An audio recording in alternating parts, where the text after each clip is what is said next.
Hey, how's it going, guys? Eat My Diction here, and I've got some regular normie mode team deathmatch on Modern Warfare 2. Got the Spas running around like a fucking maniac, and it's Wednesday. So for those of you who know what that means, another episode of the Friend Zone is up. So here's the link. Go check it out. I gained about like 500 new subscribers yesterday because of my partnership video. So hey guys, nice to meet you. How's it going? And for those of you who don't know, I have a web series I started with some friends of mine in film school called The Friend Zone, and it's on a different channel, and the link is right there. Go ahead and check it out. It's really funny. We had a lot of fun making it, and it seems to be getting a really positive response.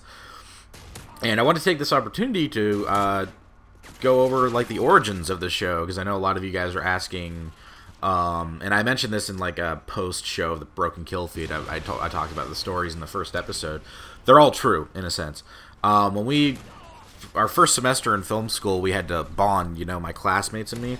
And one of those bonding experiences was we were telling stories, embarrassing stories of like first dates and getting stuck in the friend zone essentially. And so my story and Denise's story are true. Brennan's little like sequence is semi-true, and it's more of an inside joke than anything. You guys probably won't even find it that funny. But let's backtrack. So the Denise story, it was our original co-writer.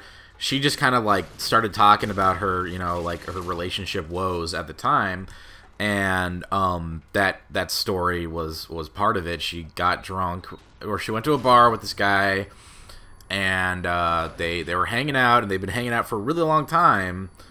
And she wanted to take things to the next level, and so they went to his place, and they were watching like Dead Alive or something, some like a zombie movie. And he was just kind of sitting there, and then there was a moment where they spooned. I kind of changed it up to make it so she was spooning him. But yeah, there was a part in the night where she kind of got frustrated, and she just took off her pants, and he was awake, and he just was kind of like, alright, cool, good night, and just completely fucking dissed her, if that's still a word. I don't know if it's a word anymore. And so she, she slept over, and then she woke up in the morning, and he was gone, and he left her like a banana and a protein bar, like next to the bed with a note that says, please lock up after you leave, or some shit like that. Something really fucking, like, like dehumanizing and embarrassing for her. So that was that story. Mine was a little more tragic, I guess. Well, it's funny in retrospect, that at the time it was fucking frustrating, and I hated it. I started seeing this girl, and we went on our very first date. We went on a hike, and we were talking, and we found out like we didn't really know each other very well, and then we found out we both went to the same fucking high school, which was an alternative school, as I mentioned before. So there's like 40 kids there at a time, so not a lot of people have been to that school. So it's kind of weird, like, holy shit, all the people I know. Da, da, da, da. She graduated before I went there and shit.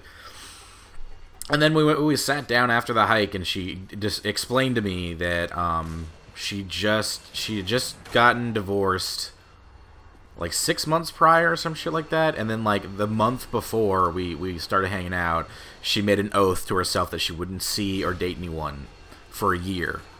And she was also doing a weight loss thing. I guess that had something to do with it. I don't know. Fucking women.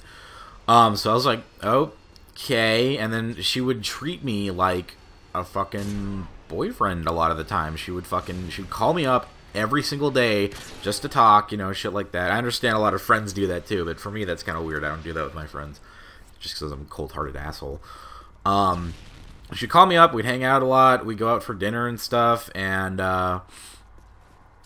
we actually did end up like making out at one point, and it was very, very clear that she was attracted to me, but she was like kind of forcing herself, not to be attracted to me or some shit like that. I don't know. It was fucking. She was crazy. She was self-proclaimed schizophrenic, or at least she said the doctors told her she was schizophrenic. I was like, I don't think you're schizophrenic. I think you're just like normal girl crazy.